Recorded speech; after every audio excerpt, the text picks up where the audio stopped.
Então, nesse caso, este condutor, quando o circuito separa o condutor neutro do condutor de proteção, o condutor neutro é parte viva, mas o condutor de proteção não. Ok? No entanto, em algumas instalações, o condutor neutro de proteção ele é único, um só. Quando isso acontece, a norma brasileira 5410 exclui o condutor que faz o papel de neutro de proteção como um condutor de parte viva. Ok? É uma questão de convenção, apenas isso. Nesses casos, nos diagramas unifilares ou esquemas elétricos, este condutor vem com o símbolo PEN. O que é que significa? Que eu tenho um condutor só fazendo os dois papéis.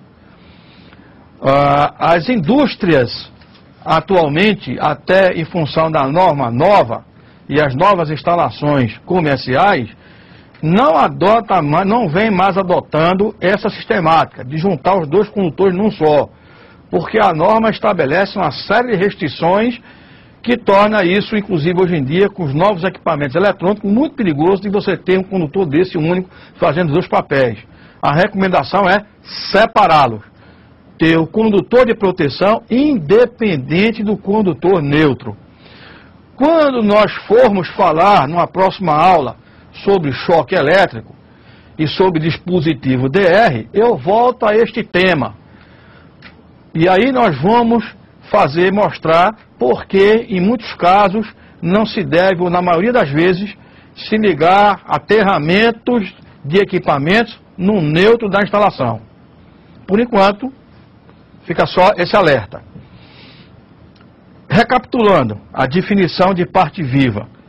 É o condutor ou a parte condutora que vai ser energizada e que foi feita para conduzir a corrente elétrica em uso normal, incluindo o condutor neutro se for separado do condutor de proteção.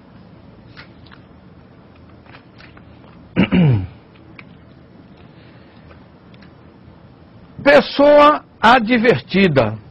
Aqui merece uma ressalva, né?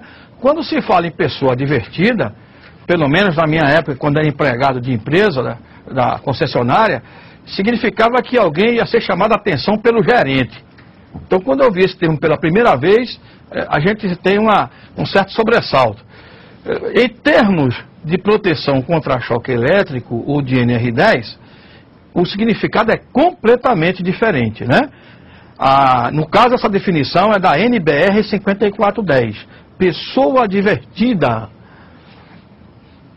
Vou lançar essa pergunta para vocês para responder um pouco mais na frente.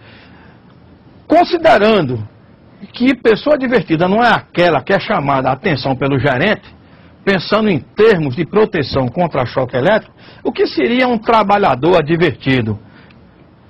Fica aí para você, Tatiana, pegar essas respostas. Daqui a pouco eu volto para responder isso, só para estimular um pouco a vocês imaginarem, pensar o que significaria isso.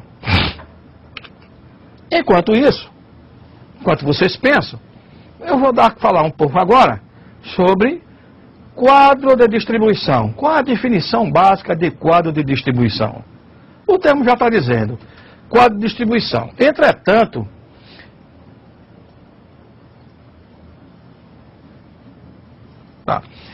quadro de distribuição. Entretanto, quadro de distribuição tem várias denominações. Painéis, né? É uma delas. O termo técnico usado pela norma, por incrível que pareça, é conjunto de comando e manobra e comando, que ninguém nunca usa esse termo. Ou usa o termo painéis ou quadro de distribuição. Mas quando encontrar nos projetos o termo conjunto de comando e manobra, já sabe que é quadro de distribuição ou painéis. Bom, um quadro de distribuição, o nome já está dizendo, distribuição, né? Ele distribui energia para vários circuitos do sistema elétrico. Só que para ele distribuir, ele também recebe. Então, um quadro de distribuição é um quadro que recebe energia de uma ou mais fontes de alimentação e distribui essa energia para um ou mais circuitos elétricos, ou várias finalidades. Só que, para fazer esse papel, ele pode ter incluído dentro dele dispositivos de comando, dispositivos de manobra, sistemas, equipamentos de medição, equipamentos de controle e assim por diante. Não é obrigatório só receber e distribuir. Ele vem com uma série de outros elementos. Como é que a norma define exatamente? Diz assim, ó, são quadros que destinam-se a receber energia de uma ou mais alimentações e distribuí-las a um ou mais circuitos, podendo também desempenhar funções de proteção, seccionamento, comando ou medição. Ok, gente? Alguma resposta, Tatiana? O Paulo Trindade, os alunos não entenderam a pergunta, estão pedindo para o professor repetir. Então vamos lá. A NBR 5410, ela tem um quadro nela que estabelece a condição que as pessoas têm em termos de informação com relação às instalações elétricas. Desde a pessoa que não tem informação nenhuma, àquele que é extremamente especializado. Uma delas que é importante para nós é a pessoa advertida. Então, o que é que eu quero que vocês imaginem na cabeça de vocês? Uma pessoa advertida poderia, vou melhorar a pergunta, uma pessoa advertida poderia ou não trabalhar numa área de risco onde tem eletricidade? Pronto. O que é que vocês imaginam? Não tenham medo de responder. O objetivo é fazer vocês pensar, ver o que é que vocês estão pensando. Só isso. Ok? Vou dar mais para frente um pouco, daqui a pouco a gente volta para ver isso aí. Muito bem. Uma vez definidos quadros de distribuição, vamos agora para travamento. Travamento é diferente de bloqueio, hoje em dia. Bloqueio é uma terminologia que permanece com significado antigo, que é muito utilizado no setor elétrico. Ou seja, o que é que significa setor elétrico? As empresas concessionárias que trabalham com geração, transmissão e distribuição. É a definição da NBR.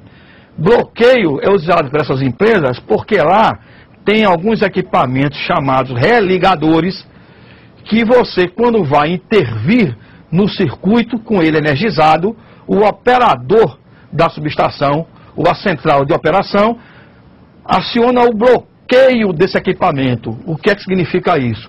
Se houver algum problema, alguma falha na execução do serviço e houver uma fuga, um curto-circuito na hora, o equipamento opera desligando e bloqueia os religamentos automáticos, os testes automáticos da rede. Então isso chama-se bloqueio, que é diferente de travamento. Travamento é uma ação que você, eletricista ou técnico, exerce em cima de um equipamento para manter ele, por meios mecânicos, fixo numa determinada posição.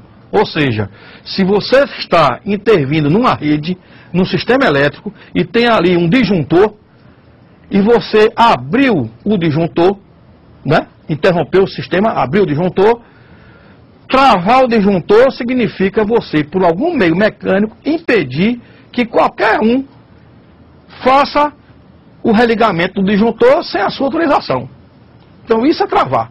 Ou seja, é uma ação destinada a manter por meios mecânicos um dispositivo de manobra fixo em determinada posição, de forma a impedir uma operação não autorizada. Vocês vão observar nas imagens, né,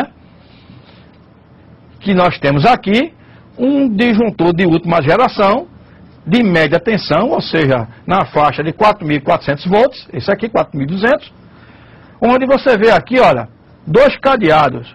Os eletricistas estão no circuito industrial, fazendo uma intervenção de manutenção, puxaram, abriram, desligaram na botoeira, o disjuntor, puxaram as gavetas, né, e travaram com o cadeado.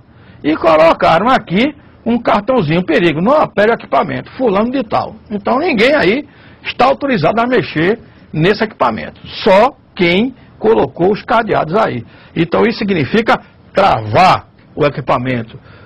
Ou você também pode usar o termo que a NR10 utiliza para explicitar isso. Você colocou aqui um impedimento de reenergização.